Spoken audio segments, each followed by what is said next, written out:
Seguimos con esta serie de sermones basados en, como denominamos, los pecados respetables que podemos tener en nuestros corazones. Ya hemos visto varias veces, cual más, cual menos, que podamos tener en nuestros corazones albergando pecados que muchas veces no nos damos ni cuenta que están obstaculizando la gloria del Señor. Bueno, hoy día nos toca ver, como ustedes ya tienen en sus apuntes, uno de los pecados que está potencialmente dentro de nuestras vidas, está potencialmente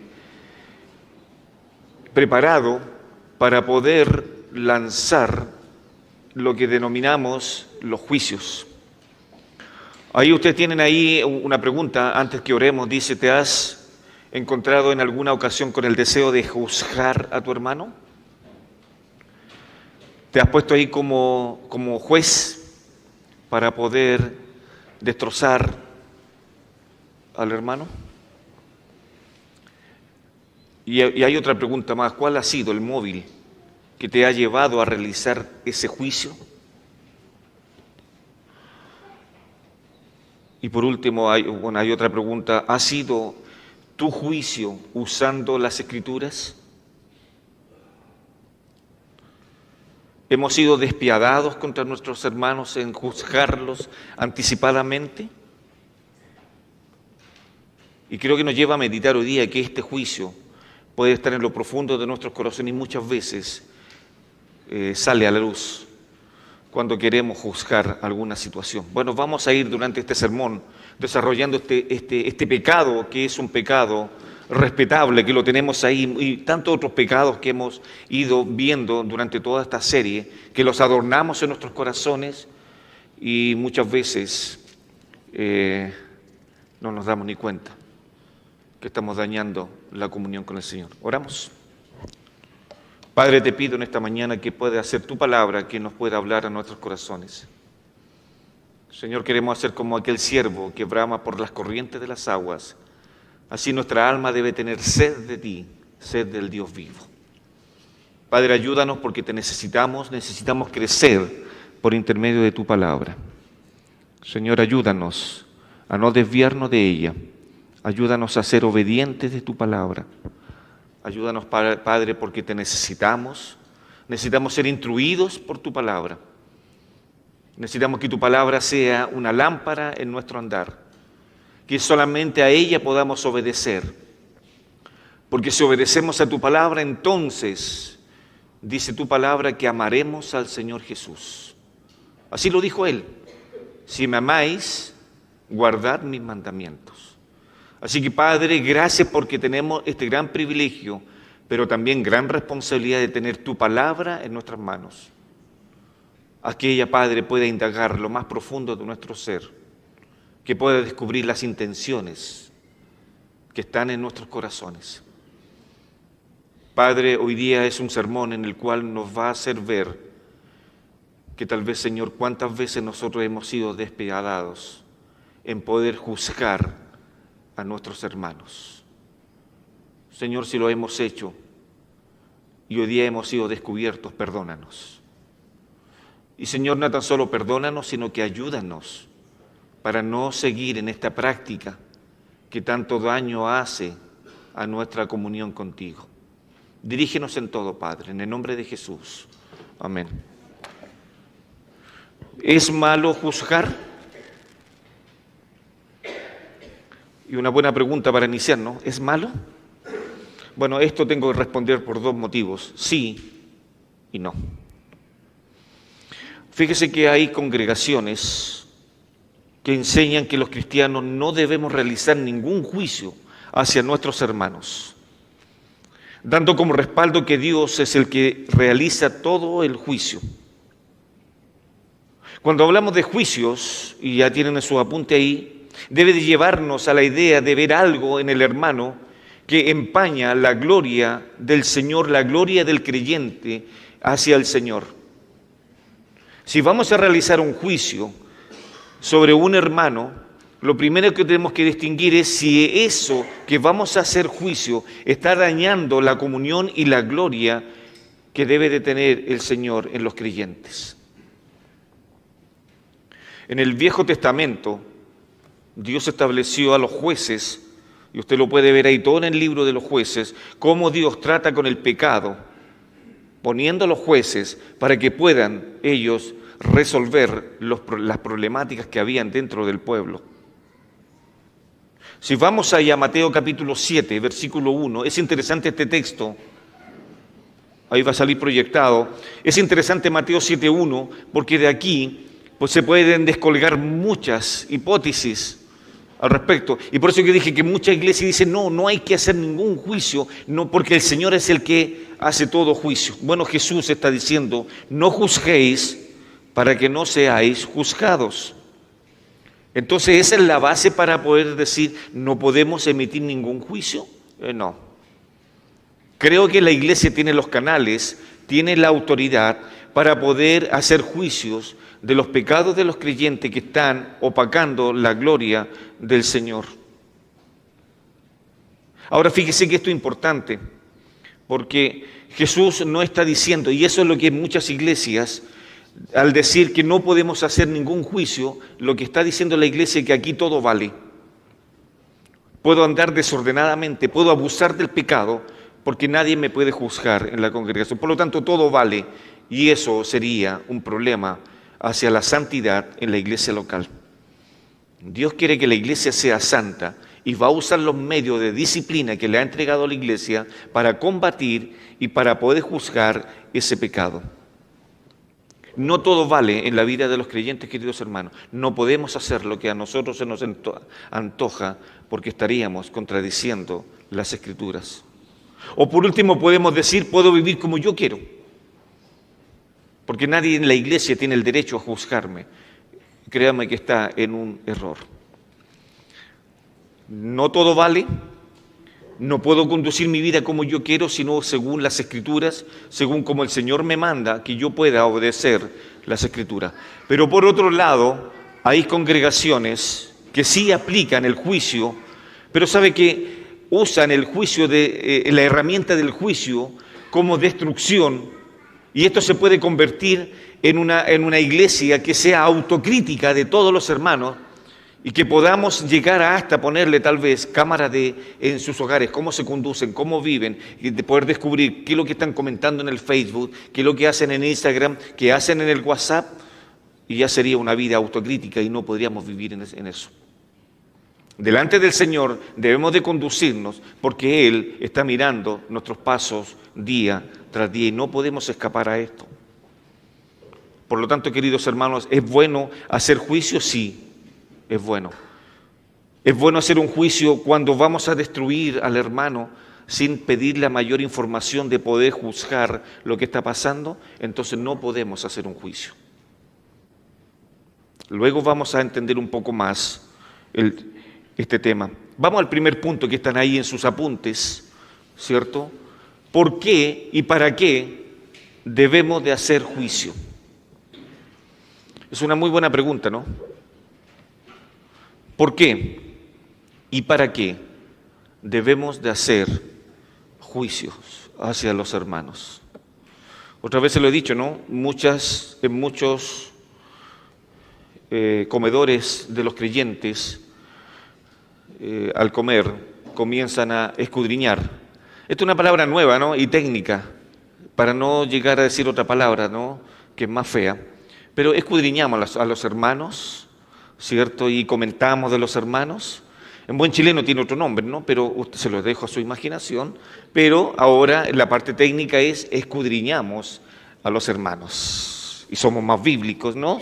Y creemos que con eso podemos cambiar el concepto de pecado delante de Dios. Eso es hablar del hermano a espaldas de él. Por lo tanto, debemos tener cuidado. Mire, les quiero contar una historia breve.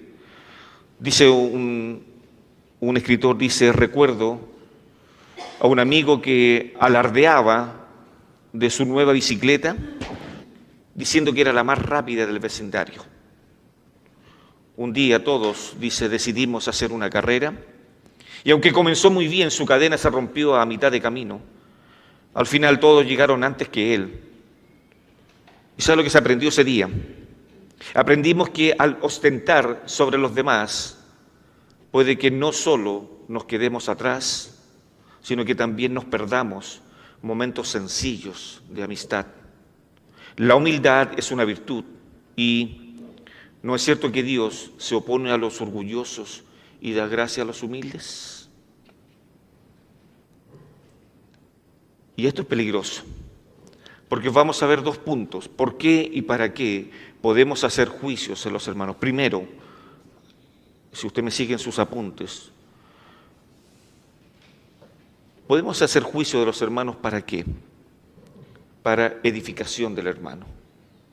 Cuando yo veo algo indecoroso, cuando yo veo un pecado abierto en los hermanos, me voy a acercar a él. ¿Para qué? Para poder edificarlo, para poder ayudarle, para poder consolarle, para poder orar con él, para poder leer las Escrituras, tomarme un café donde quiera que sea y poder preocuparme de la vida de ese hermano.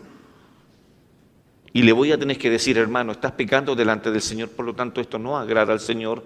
Juntémonos un tiempo determinado a orar las Escrituras, a poder orar y poder... Que necesito, que van a haber tres cosas, tres elementos. Están en sus apuntes, así que no se preocupen. Tres elementos que son indispensables para no cometer este pecado. Vamos a Juan, capítulo 7, versículo 24. El Señor está juzgando ahí a los hombres porque están haciendo juicios según las apariencias. Y esto sí que es tremendo. Juzgar a una persona por su apariencia. Juan, capítulo 7. Versículo 24, Jesús le dice, no juzguéis según las apariencias, sino juzgad con justo juicio. ¿Sabe que el Señor Jesucristo en los evangelios, en los 4 evangelios, es el más que habla acerca del juicio? No hay ningún otro escritor que hable más que el Señor acerca del juicio. ¿Recuerdan ustedes cuando va Samuel a ungir al rey? ¿Qué le dice el Señor a Samuel? El hombre va a juzgar o va a mirar lo que tiene delante. ¿Le recuerda eso, no? Pero ¿qué hace Dios? Juzga el corazón. Y Jesús esas mismas palabras las está replicando ahora y está diciendo que no juzguemos según las apariencias. Este famoso cliché que tenemos los cristianos, me tinca que en algo malo anda. ¿Ha escuchado eso o no? Me tinca, no, tengo una corazonada. No, si en algo ando mal, mi olfato no me falla muchas veces, puede decir, ¿no? Estamos ya haciendo un juicio valórico de los hermanos sin tener toda la información en nuestras manos. Y es un pecado respetable que está en nuestro corazón que muchas veces automáticamente lo desarrollamos, lo activamos, porque no somos controlados por el Espíritu Santo. No se me tinca, sí, yo sé que en algo, mira, hasta su mirada la baja cuando lo miro. Ah, increíble. Y podemos hacer un juicio valórico. Y Jesús dijo, no juzguemos según las apariencias. Sino que, si podemos ir a Proverbios, capítulo 18, versículo 13, hay proverbio, el escritor dice que no debemos de juzgar sin investigar los hechos. Proverbios capítulo 18, versículo 13. Al que responde palabra antes de oír, le es fatuidad y oprobio. Si va a querer juzgar algo en el hermano, investigue, como dije en el primer punto, cítelo, tome tiempo, ayúdelo. Investigue lo que más pueda para poder ir a las Escrituras, y cuando usted vaya a la Escritura y sepa toda la información, pueda ir al monte del Señor y decirle, Señor, ¿qué le digo a tu hijo para poder ayudarlo a lidiar con su pecado? Pero muchas veces nos adelantamos a juzgar al hermano y hacerlo, ¿cierto? Pebre, perdóneme el término, sin tener la información, despiadadamente. Lo juzgamos. Vea lo que dice Proverbios. Al que responde palabra antes de oír. Escuchemos primero. Escuchemos. Y después juzguemos